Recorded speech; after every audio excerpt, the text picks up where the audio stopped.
This meeting is being recorded. Hello, good morning, good afternoon, good evening, wherever, whatever the town, city, country you're watching. I'm Nasanka. I am from Coaching with Nasanka. I help parents who co-parent with narcissistic partners or ex-partners. And I've got Amanda. Why don't you say what you do, Amanda, and we'll tell what we're going to talk about today.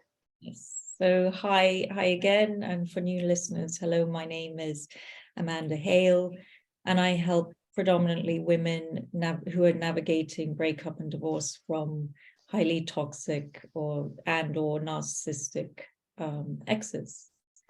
Amazing. So we've combined our total experience, knowledge, and also empathy and all of that, and the work we do together, because I thought it would be the best, so that you get the best out of these conversations. So today's topic is, what do we do when the narcissistic parent keep appearing, disappearing, and reappearing again? So what do you do? How do you handle this situation? So that's the topic today. So if you are watching, just let us know if you are going through that experience.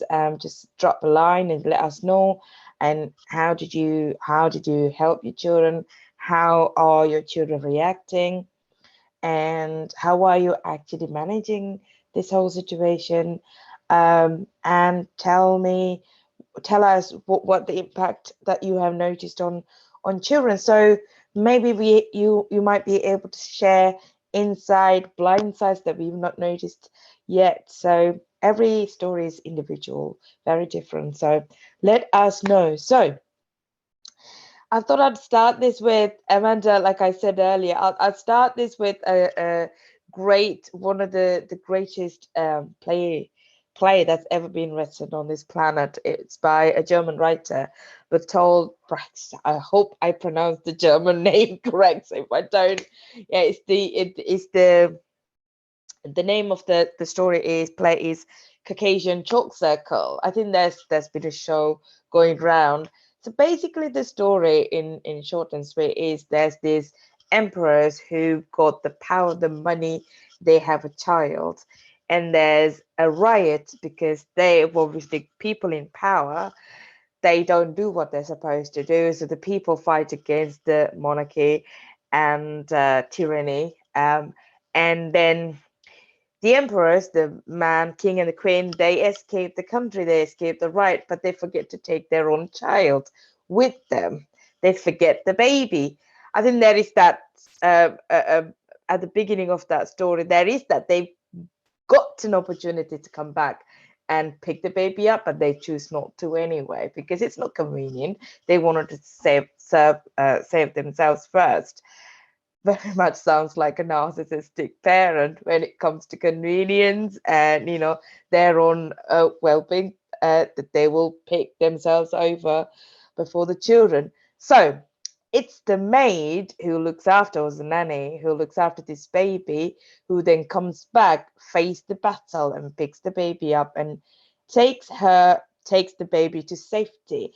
And the whole story pans out. A whole story, it's excellent playwright.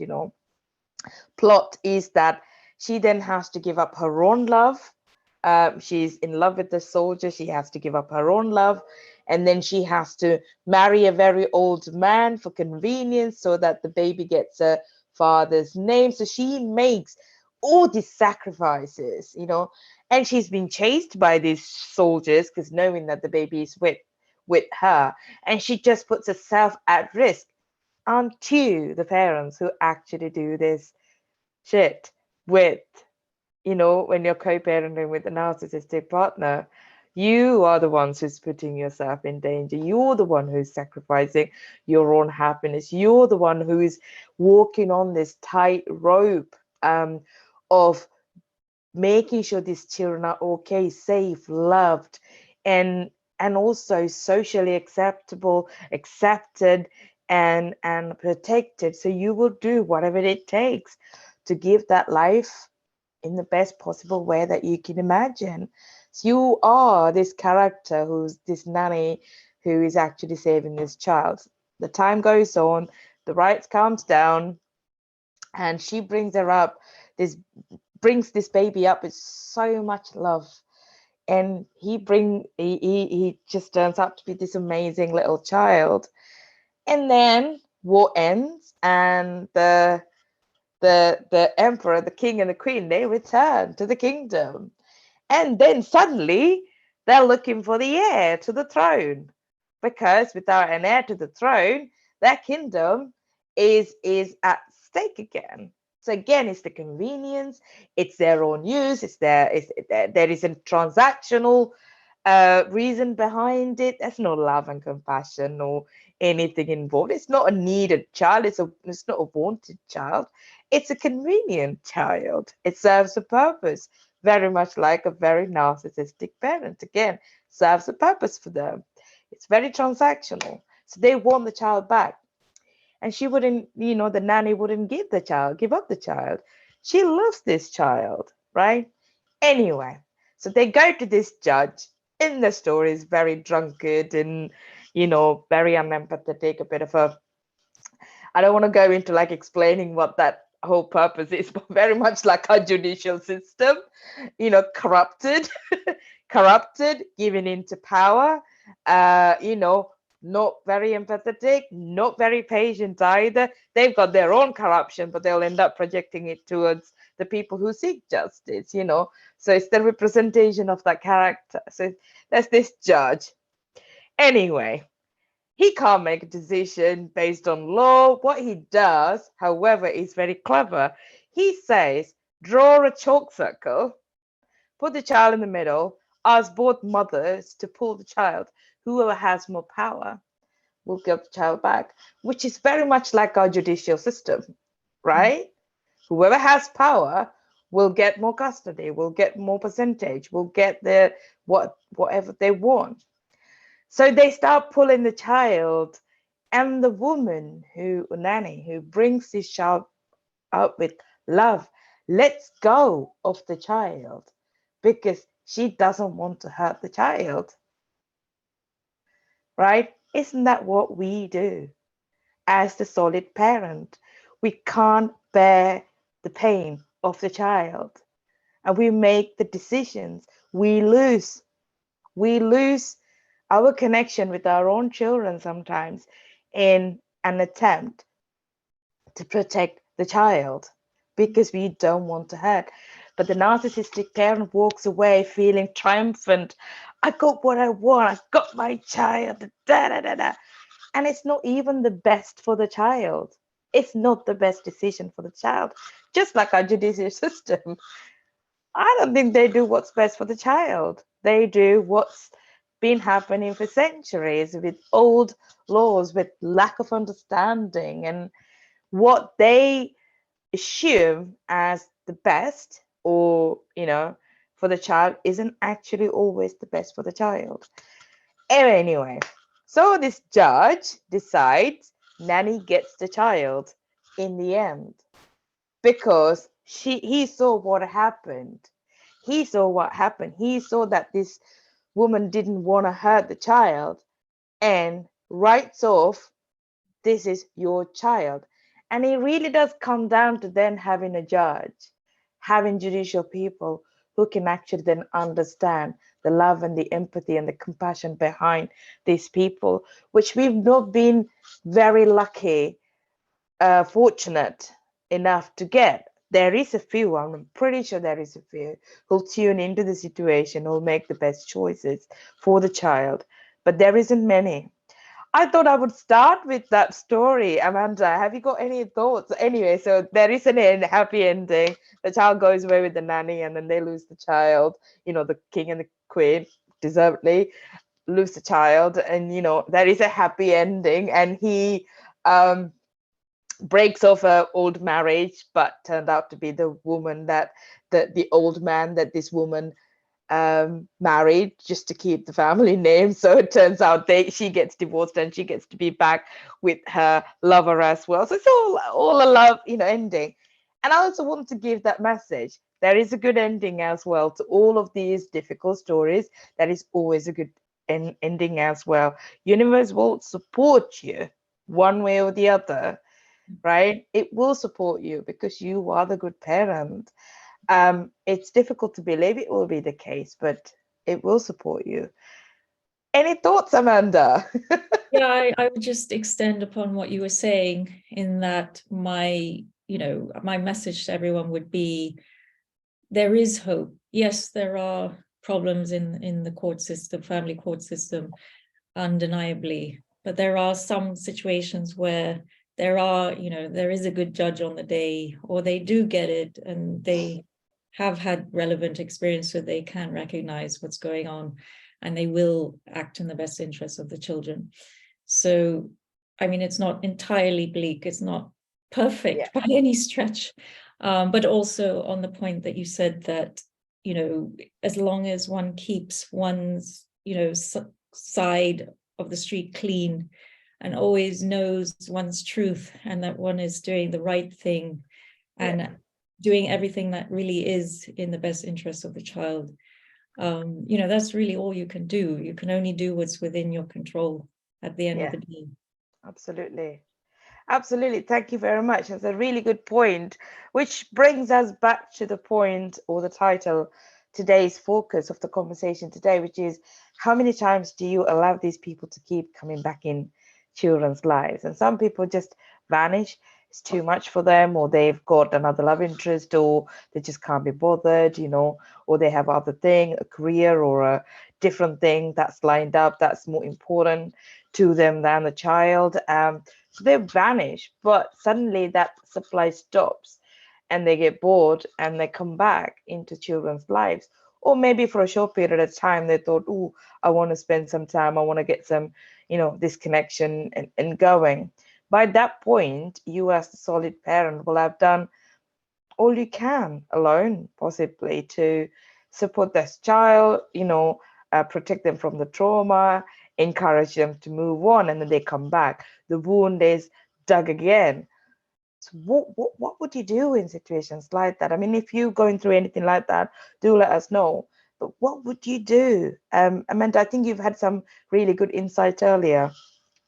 Yeah, I mean, I would say these things apply in a lot of these situations where there's a toxic or narcissistic ex. But essentially, and by the way, apologies if I'm looking down. I don't want to miss anything, so I just have some notes here. But so obviously, depending on the age of the child as well, it's about modeling.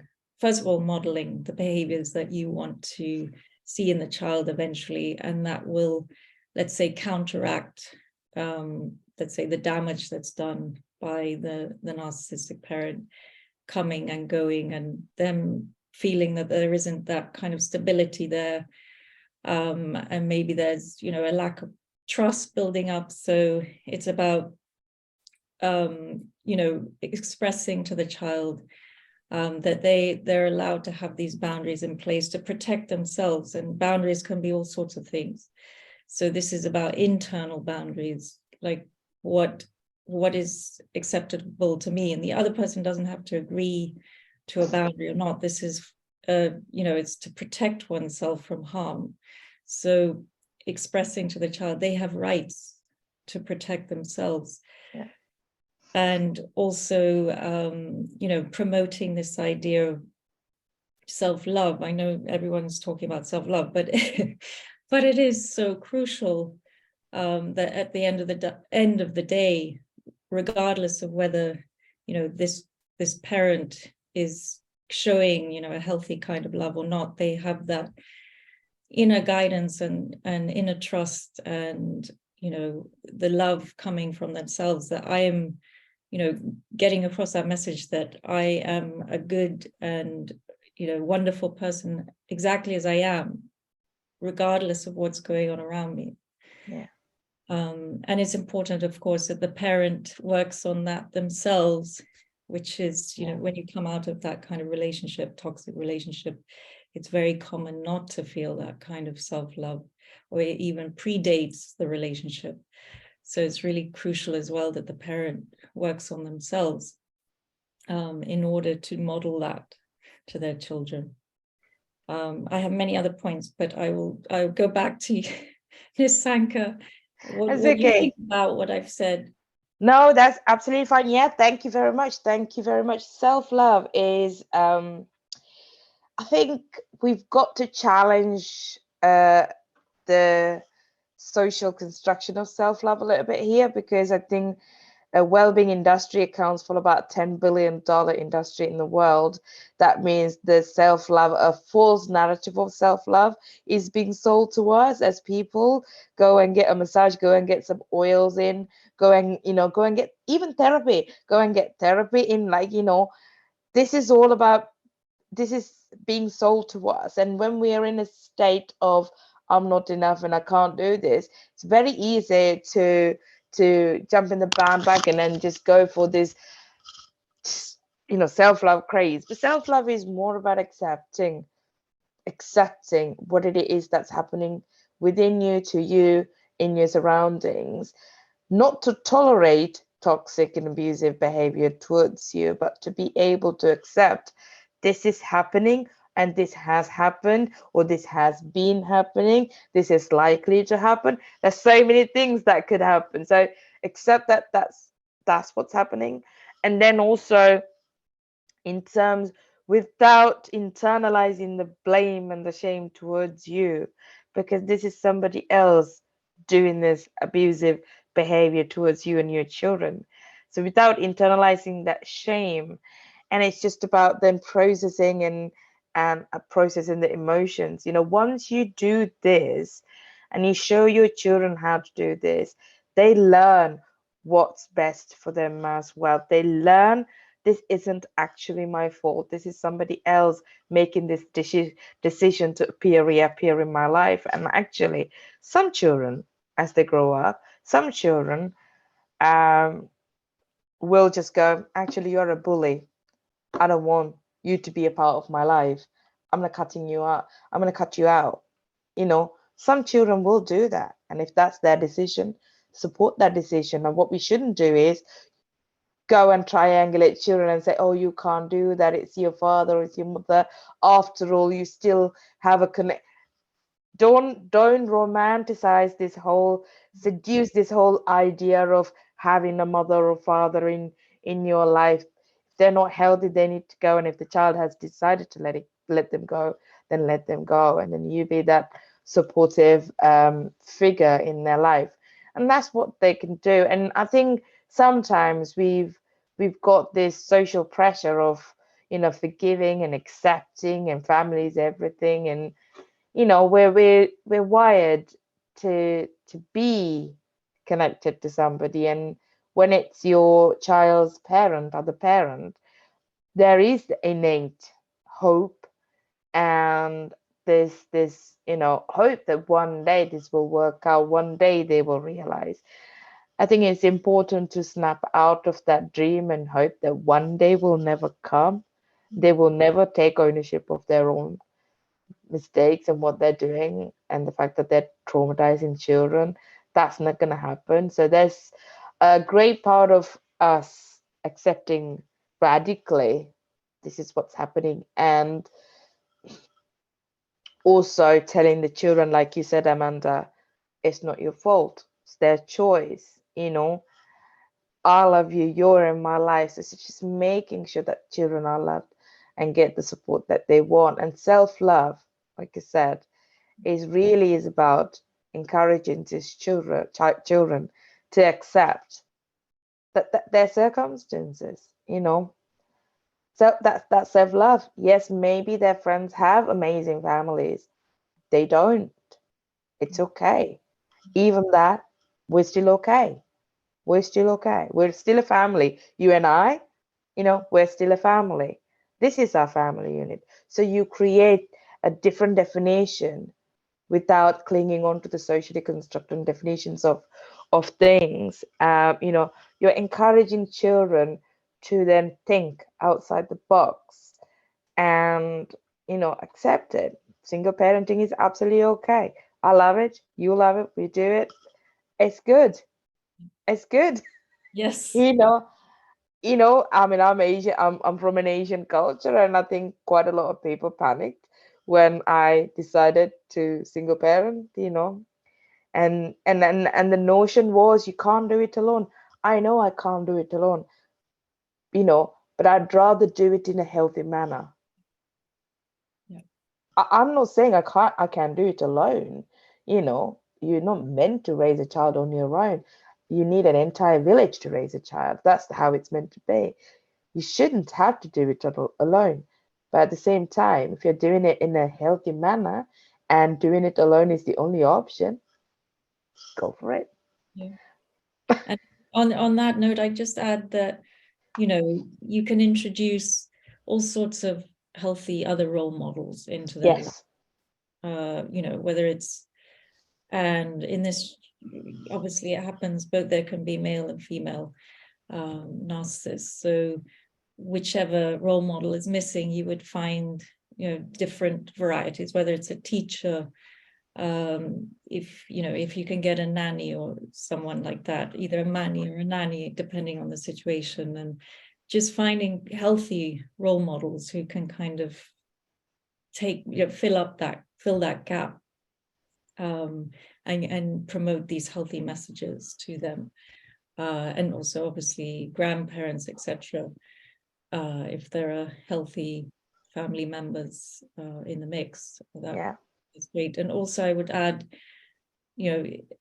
perhaps everyone is already aware of this, but having routine is so crucial, and providing that stability, the consistency in your home life, setting out the values that are important to you in your home, making that abundantly clear to your child, so that they see on the other, in your home, things are, as I said, very consistent. They know that they can rely on you.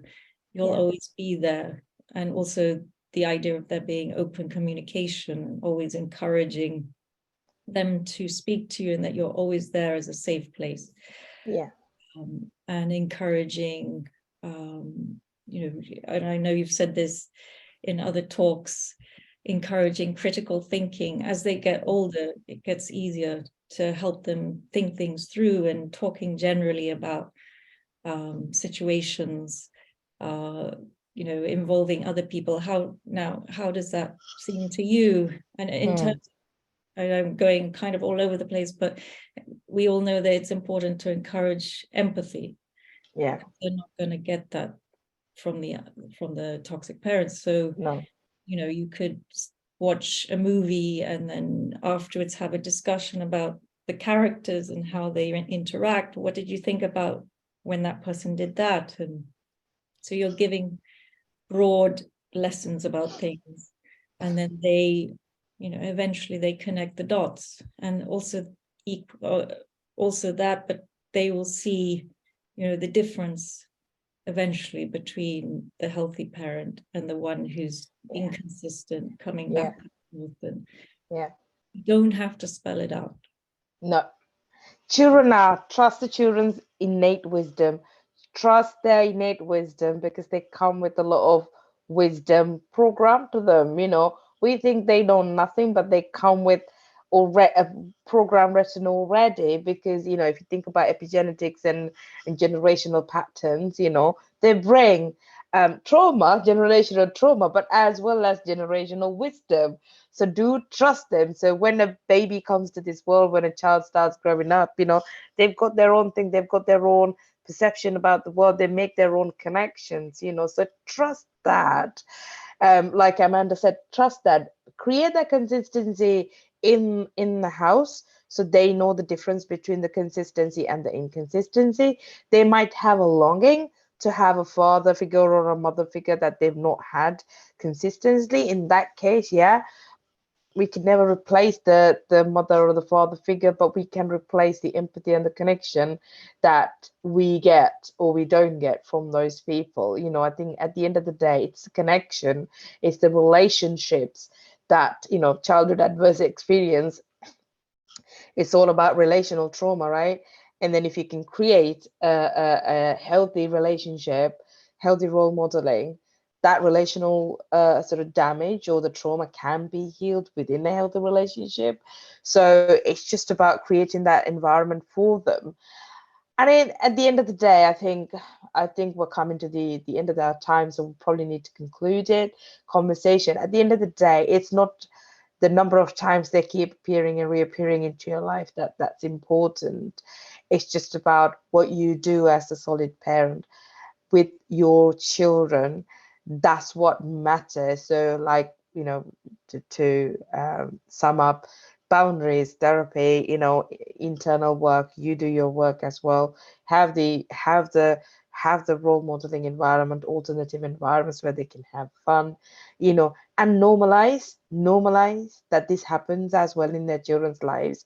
We might be growing up in a very traditional environment where the family system is highly valued, where all the other families have this Peppa Pig style stereotypical family, like mom, dad, grandfather, grandmother. They're all living happily ever after. Grandfather has a big tummy and he goes and does the gardening. It's a very stereotypical idea.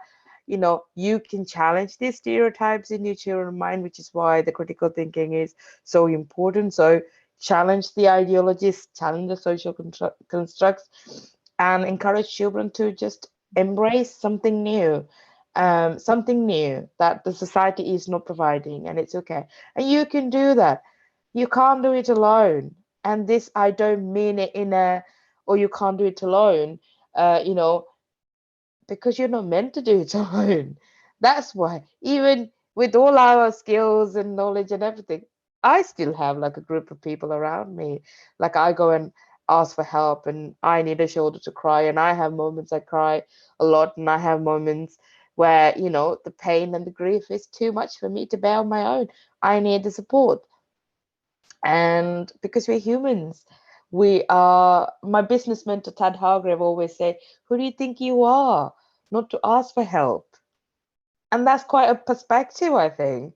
Who do we think we are not to ask for help? We are enough the way we are, of course, to claim our right to be here, to claim abundance. But who do you think you are not to ask for help? Because we need help. And I'm not saying paid help all the time. I'm just saying neighbors, friends and family, whoever is available to help you. Ask for help, get that help, because you're not meant to do this alone. Um, Amanda, I haven't got anything else to add. I mean, I've got plenty, but I think Yeah, we need to end the yeah, conversation. Have you got anything else that you'd like to add yeah. as a summary? I do. I mean, I'm probably backtracking a bit, but I just wanted to make sure I mentioned the importance of validation and validating the children's feelings, because ultimately that goes such a long way. Yeah. And so if you have your child who's upset because the narcissistic parent hasn't shown up or whatever the situation is, it's just being present for them. Yeah. And showing them that you care, that you understand, and just reflecting back. I can see you're feeling really sad.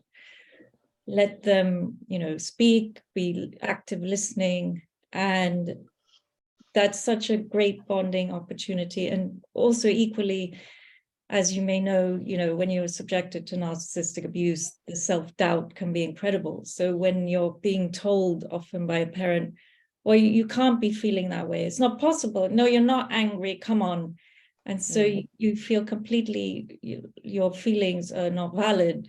And that increases the self-doubt. But I'm feeling this way, but I'm told I'm actually not. What's going on here? So to be the parent, the healthy parent who's actually allowing them to feel what they feel, and for that to be validated is so powerful. And I just want to Yeah, brilliant. And thank you very much. And I've got a workshop coming up on the 7th of December, co-parenting with the narcissistic partner or ex. It's at 12 o'clock. You still got a couple of more days to book your place. And you can always reach out to me on www.coachingwithnasanka.com. And Amanda, would you like to let people know how they can get hold of you?